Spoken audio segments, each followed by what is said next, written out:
Olá a todos, mais uma vez. Estamos aqui gravando uma palestra com muita alegria para falarmos um pouquinho sobre o Evangelho de Jesus, uma doutrina que nos orienta, que nos ampara, que nos dá uma diretriz, que nos dá um norte para seguirmos, que apazigua nossos corações quando estamos pressurosos, quando estamos ansiosos. Principalmente nos dias de hoje, muitos de nós, ficam pressurosos com o dia de amanhã, ficam nervosos, ansiosos demais, né? O que vai acontecer, o que vai ser da gente, da vida, como é que nós vamos estar, né? O que eu vou fazer, as pressões que nos cercam, né? As pessoas tendem a ficar assim, com um certo desequilíbrio até mental, de tanta preocupação, de tanta angústia, de tanta sofrimento pelo dia de amanhã. Como é que vai ser a vida? Como é que vão ser as coisas? Como vão se resolver tudo isso? Como vai se resolver essa situação? E também em relação às suas próprias necessidades, né, de família, de afazeres, de profissão, de relacionamento. A verdade é que não podemos nos esquecer que tudo isso é uma forma de aprendizado.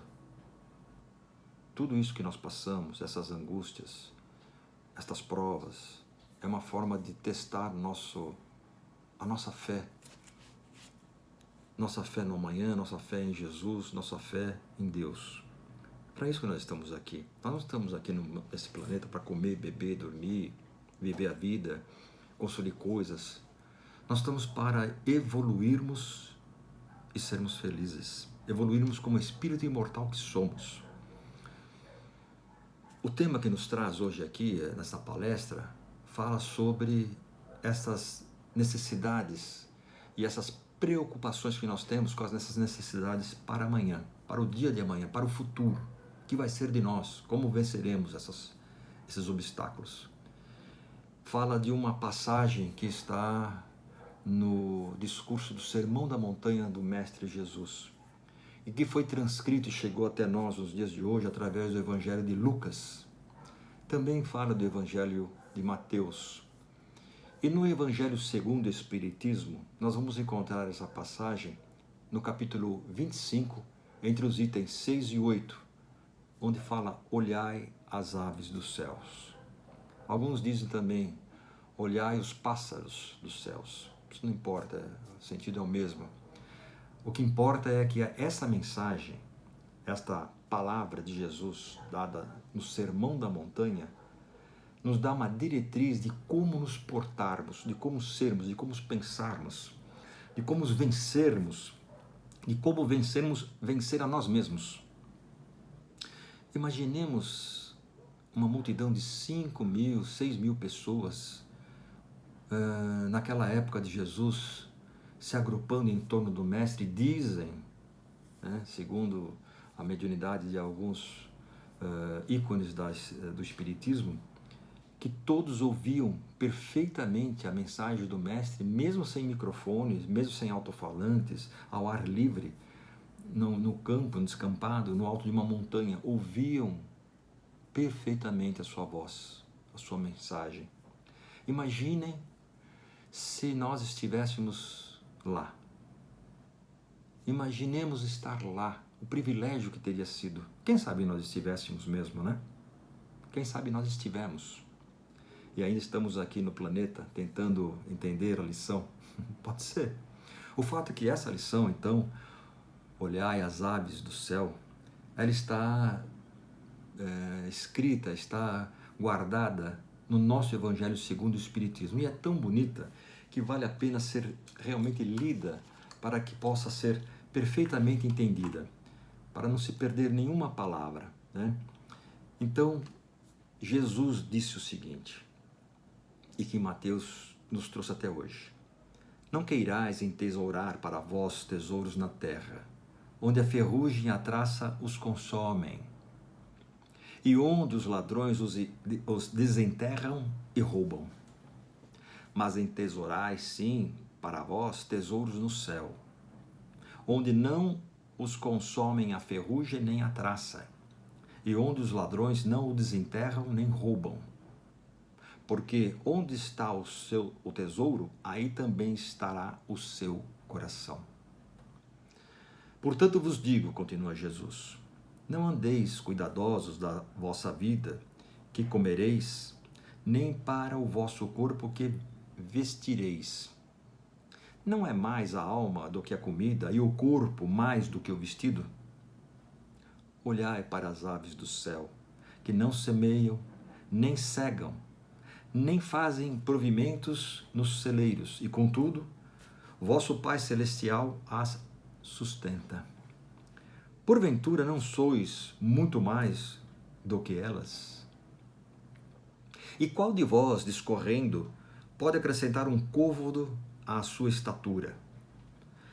E por que andais vós solícitos pelo vestido? Considerai que como crescem os lírios do campo. Eles não trabalham nem fiam. Digo-vos mais, que nem Salomão, o rei Salomão, em toda a sua glória se cobriu jamais como um destes. Pois se ao feno do campo, que hoje é e amanhã é lançado ao forno, Deus veste assim, quanto mais a vós, homens de pouca fé. Não vos aflijais, dizendo, que comeremos, ou que beberemos, ou com que nos cobriremos? Porque os gentios, os pagãos, é que se cansam por estas coisas, porquanto vosso Pai sabe que tendes necessidade de todas elas. Buscai primeiramente o reino de Deus e a sua justiça, e vosso Pai sabe que tendes necessidade de todas elas. Buscai, então, primeiramente o reino de Deus, e não andei inquietos pelo dia de amanhã, porque o dia de amanhã a si mesmo trará o seu cuidado. Ao dia basta a sua própria aflição. Isso está em Mateus. Logicamente, Jesus não estava dizendo para nós ficarmos ao Deus dará, né, em completa oração, só meditando, né, em forma zen, e que o maná vai cair do céu para saciar a nossa fome, ou nos cobrir, ou nos vestir, ou nos abrigar. De forma nenhuma. Bem, tomado assim seria um contrassenso. O que Jesus queria dizer era de forma metafórica, de forma comparada, era que não nos preocupemos tanto a ponto de nos adoecermos com os problemas de amanhã.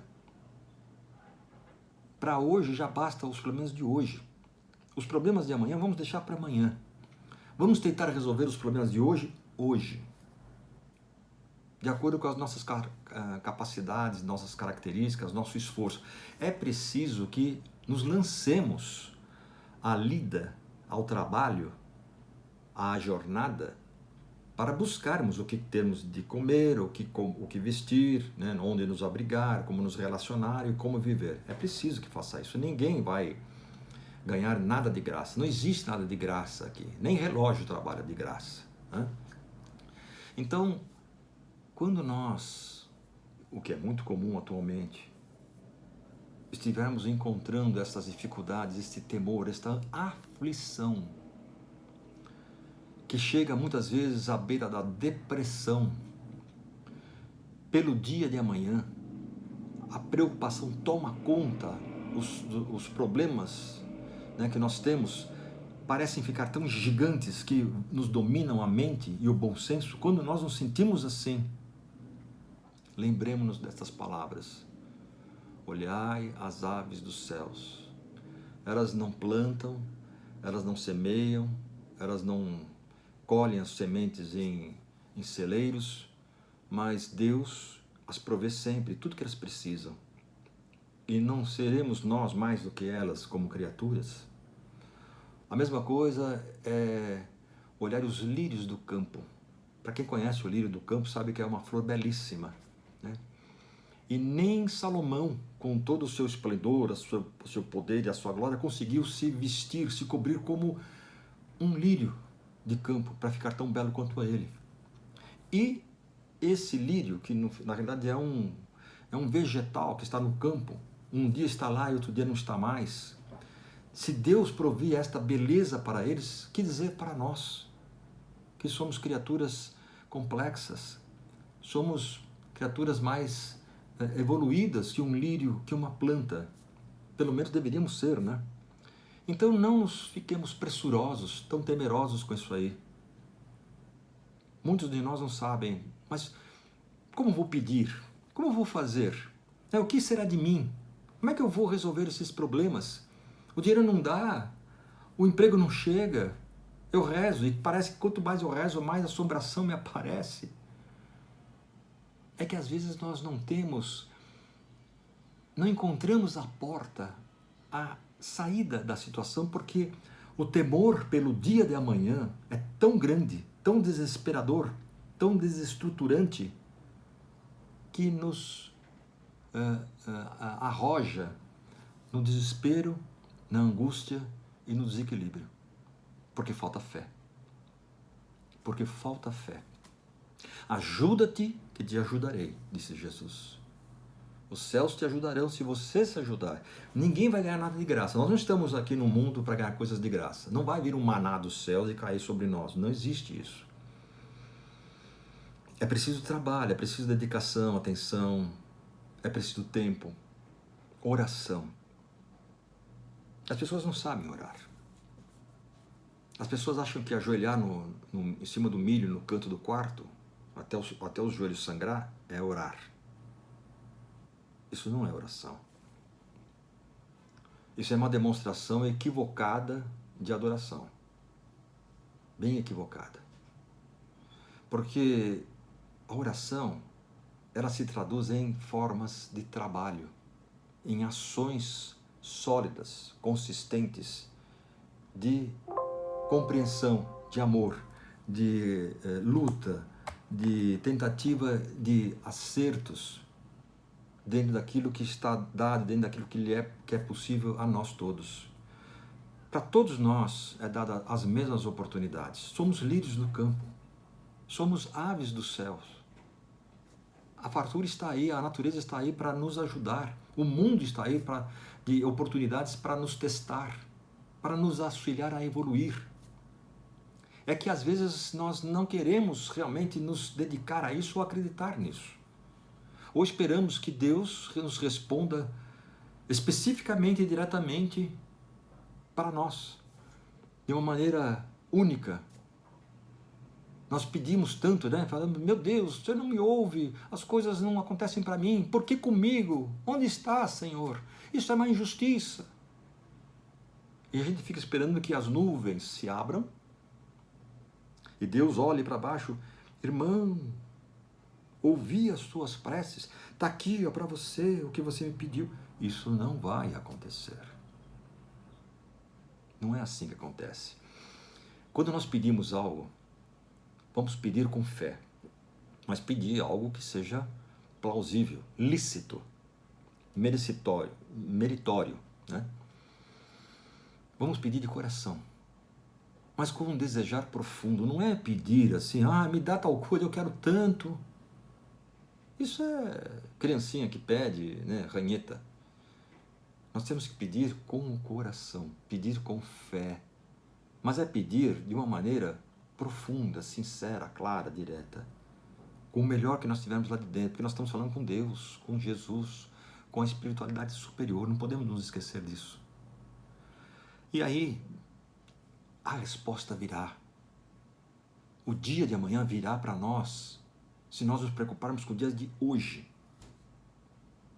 E virá essa resposta nas entrelinhas do dia a dia, das coisas, das mínimas coisas, dos problemas que nos acontecem, de uma pessoa que nos liga, um telefonema, um e-mail que recebemos, ou algo que a gente vê na rua, uma ideia que temos ao fazer tal coisa, ao olhar um filme, ouvir um som. Está permeado, a resposta vem permeada, vem escondida, vem subliminar. Cabe a nós termos o mérito de entendê-la e aproveitá-la. Mas nunca, vejam bem o que nós estamos falando, nunca faltará a resposta. Isto é crer, isto é ter a certeza. É preciso fazer por merecer, é preciso ir atrás, é acreditar, não se acomodar. As pessoas se acomodam. Como dizia Einstein, ou não sei se era Einstein que dizia, louco é aquele que, não fazendo nada de novo, espera um resultado diferente no final da experiência. Ou seja, nós não fazemos nada durante a nossa vida, não mudamos nas nossas atitudes mentais, nós não procuramos o melhor, nós não lutamos por um espaço mais adequado, por um emprego melhor, por uma vida melhor, nós não queremos nenhuma reforma, nós não nos alteramos na nossa forma de pensar, de ser, de agir, nosso orgulho ainda é o mesmo, ainda somos irascíveis, somos egoístas, nós somos ainda nervosos, somos ansiosos, somos dominantes, prepotentes, arrogantes. Nós não fazemos nenhuma alteração nisso e queremos que ao final as coisas tenham um final feliz ou diferente daquilo que estamos acostumados. Como? Como é possível? Você não faz nada de diferente? Não tem algo novo na fieira da produção e quer um produto novo no final, na esteira da produção? É impossível isso, concorda? É preciso se renovar. É preciso acreditar em si, é preciso buscar ir ao encontro da solução. Mas acreditar em Deus, acreditar na palavra de Jesus. Não fiquei pressurosos pelo dia de amanhã, façam a sua parte hoje. Hoje. Contemple a natureza, contemple os céus, contemple a vida, contemple os pássaros. Contemplem as plantas, as folhas, os frutos, as árvores, os lírios do campo. Contemple as pessoas nas ruas, nos seus afazeres. Contemplem um amanhecer, o sol, o ar. Agradeçamos o dia, todos os dias. Agradeçamos poder respirar neste corpo. É tão importante ter um corpo. Se nós soubéssemos quão difícil é conseguirmos um corpo para reencarnarmos e expurgarmos os nossos enganos do passado, de outras vidas. Se nós soubéssemos como é difícil, nós agradeceríamos todos os dias, impreterivelmente, todos os dias, pela oportunidade de estarmos encarnados, da maneira que estamos encarnados, como estamos encarnados, aonde e com quem estamos encarnados. Não há erro na natureza. Ninguém sofre injustamente. Ninguém, vamos repetir, ninguém é coitadinho. Não existem coitadinhos. Existem pessoas que estão resgatando, estão tendo a bênção do resgate de erros terríveis em passados, ou longínquos, ou até mesmo nesta vida, mas geralmente é de passados. Que quando vêm aqui reencarnados, sob as mais variadas formas, com as mais incríveis provas dolorosas, não se lembram de um Deus todo-poderoso, que não erra, que não se engana, que jamais deixa de nos amar. Ele não se lembra de que, pela lei divina de causa e efeito, está aqui para resgatar os seus próprios erros, através de uma nova oportunidade. Mesmo que nós estejamos vivendo uma prova dificílima, seja ela moral, espiritual, intelectual, física, saibamos que o dia de amanhã sempre poderá ser melhor.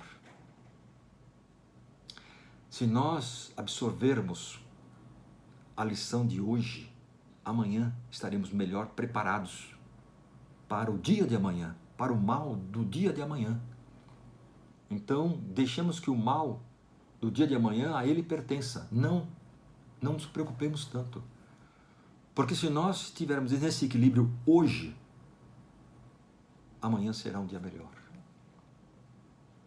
Me lembro de uma história que com certeza todos nós já ouvimos. Então pedimos licença para contá-la de novo e também pedirmos a misericórdia de todos para que, ao ouvi-la, embora já saibam, tenham a misericórdia de ouvi-la novamente e quem sabe agora desta maneira, com o coração mais aberto, mais fecundo, as palavras ou esta mensagem que está contida nessa historinha possa fazer um efeito novo, um novo fruto.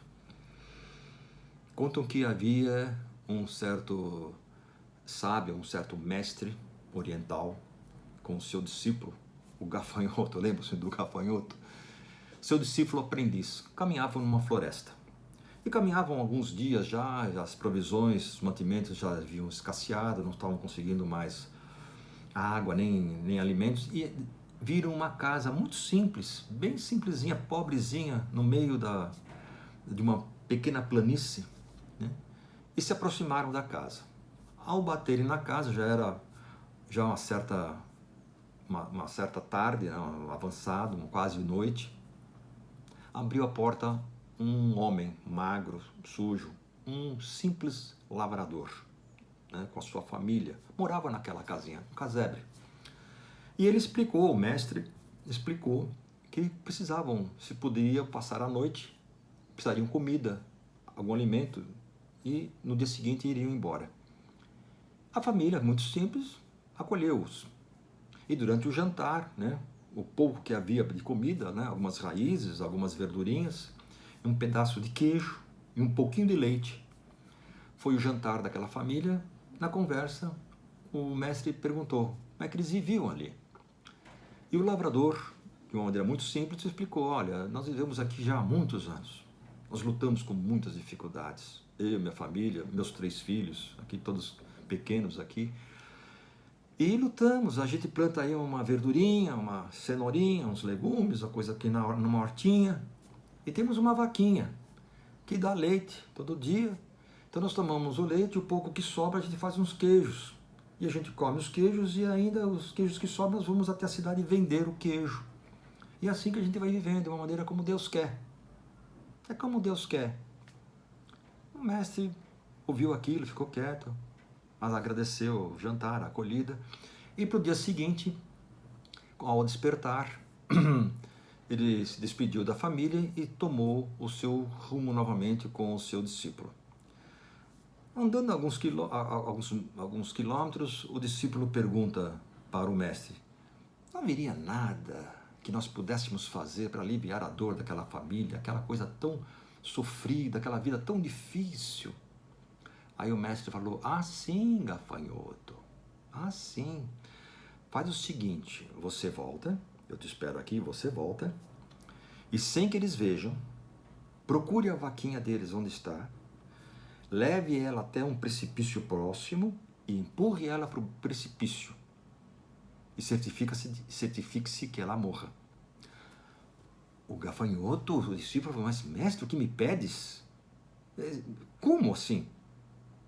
Faça isso, querido discípulo. Você não me perguntou? Faça isso. O discípulo, bom, era o mestre, né? Pegou, fez assim, voltou, sorrateiramente, escondido, pegou a vaquinha, levou ela até um precipício enorme, que tinha umas pedras enormes, muito alto, e empurrou ela lá embaixo. A vaquinha caiu lá embaixo e morreu. E voltou para o seu mestre e ambos seguiram viagem. Passaram-se 5 anos. 5 anos. Mas aquela consciência pesada ainda pairava no espírito daquele pequeno aprendiz. E não contente, porque se martelando todas as vezes por que ele tinha feito aquilo, ele falou: quer saber? Eu vou voltar lá e vou ver se eu consigo ajudar. Se eles estiverem lá ainda, eu vou tentar ajudar de uma outra maneira desta vez. E assim foi feito. Ele voltou sozinho, foi até lá, com muita dificuldade achou o local onde estaria aquela casa. Mas não existia mais aquela casa simples, pobre. Naquela pequena planície ia uma casa assim, sabe, de um belo sítio montado, estruturado, uma casa de alvenaria. Ele viu assim um pomar extenso de árvores frutíferas, um pouco de porcos, galinhas, né? Um cavalo, duas, três vacas num curral próximo, uma coisa assim bastante produtiva, rica até. Ficou extremamente triste. Ele falou: meu Deus, o que foi que eu fiz? Já sei o que aconteceu. A família deve ter perecido, né? Deve ter abandonado o local todo aqui, não se dava mais conta, devem ter morrido. E alguém veio e ficou com essas terras, comprou agora aqui, ou então, quem sabe, eles foram para algum outro lugar distante, né? Se perderam na vida, eu não sei. Aí teve uma ideia: eu vou até lá, então, bater na porta daquela casa bonita, para ver se as pessoas que agora moram lá possam dizer do paradeiro daquela família antiga. E assim ele fez.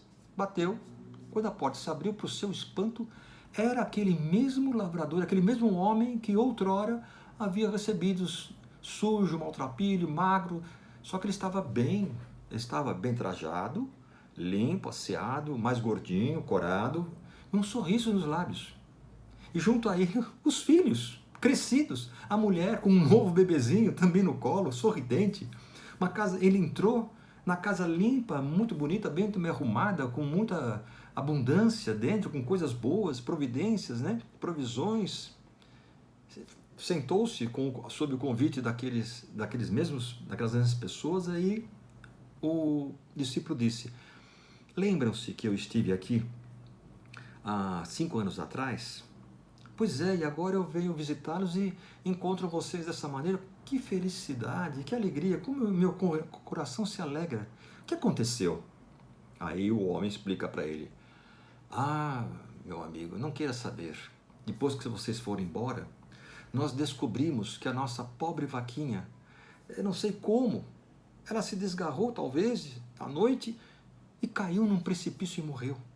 Nós ficamos desesperados, nós não sabíamos o que íamos fazer no dia seguinte e os outros dias que viriam. Ficamos quase que enlouquecidos, até que aos poucos começamos a realmente pedir a Deus alguma ajuda, né? E começamos a nos lembrar que nós poderíamos plantar mais coisas na horta. Então fizemos uma horta um pouquinho maior. Aí começamos a ter legumes, tubérculos, frutas, plantamos algumas árvores, começou a dar frutas e começamos a vender aquelas frutas, laranjas, limões, mamão, né? E outras coisas, abóboras. Começamos a diversificar o nosso plantio, aos pouquinhos, muito lentamente. Mas começamos a entrar num outro nível de compreensão. E aos poucos nós conseguimos comprar algumas galinhas. Com as galinhas nós vendíamos os ovos e com o passar do tempo até as consumíamos também.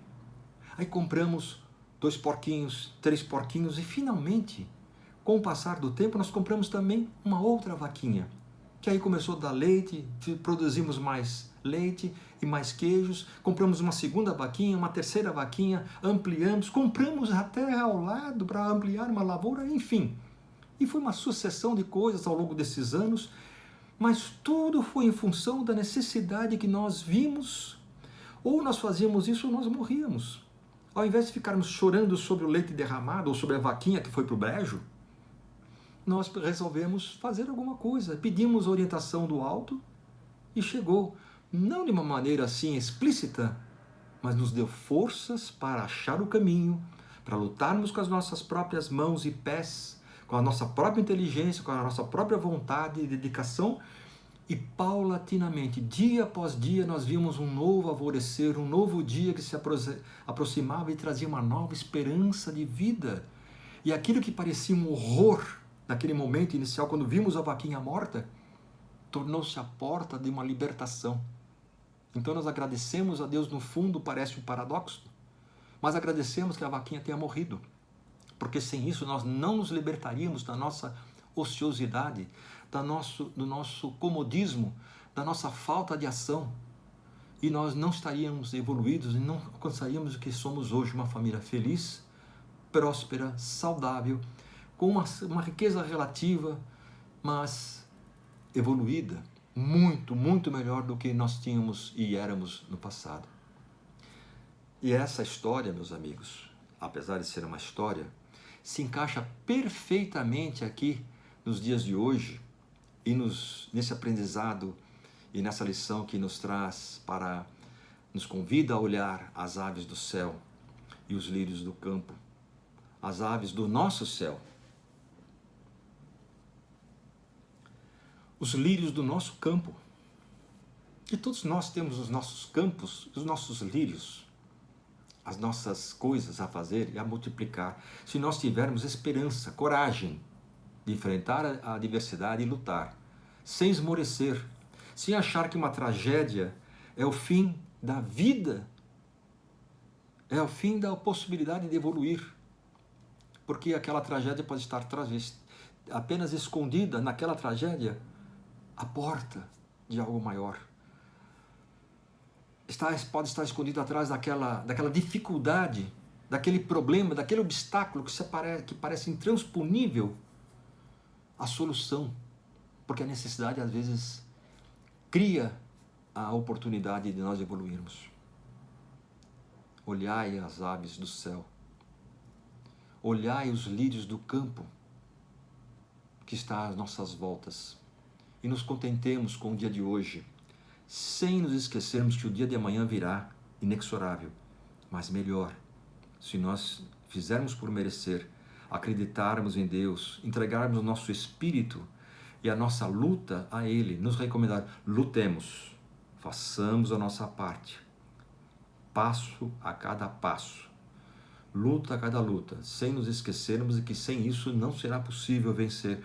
Nós continuaremos com aquela vaquinha, comendo um pouco de queijo e tomando um copo de leite todos os dias. Mas se nós lutarmos, nós não nos apegarmos somente àquilo, nós poderemos ter uma grande área, uma grande realização, tanto moral, espiritual, quanto física. A física é uma consequência das outras primeiras, a espiritual, a moral e a intelectual. E essas três aqui primeiras é Deus que nos provê, desde que nós nos coloquemos à disposição dele para recebermos essas inspirações. Não duvidemos nunca. Não há problema que nunca acabe, não há mal que nunca termine, e nem bem que também não se finde. Mas enquanto nós estivermos a caminho, façamos a nossa parte. Eis o aprendizado. Olhemos os lírios e as aves do céu para nós nos precavermos e nos orientarmos e nos aconselharmos com a mensagem tão incrível, tão maravilhosa, talvez uma das mais maravilhosas que Jesus deixou, para que nós não fiquemos pressurosos com o dia de amanhã, porque Deus jamais vai nos faltar. Que Deus nos ilumine a todos, que ampare a todos, que ilumine a todos, que a sua bênção divina corra sobre nossos caminhos, esteja em nossos corações, nos revigorando a mente, nos abrindo as portas para as nossas soluções, que os nossos pedidos sejam alcançados, que o nosso plantio frutifique realmente cada vez mais e mais em abundância de todas as coisas que nós precisamos para viver nesse mundo enquanto estivermos encarnados. Que Jesus nos ilumine a todos e nos ampare a todos. Muita paz a todos. Que assim seja, graças a Deus.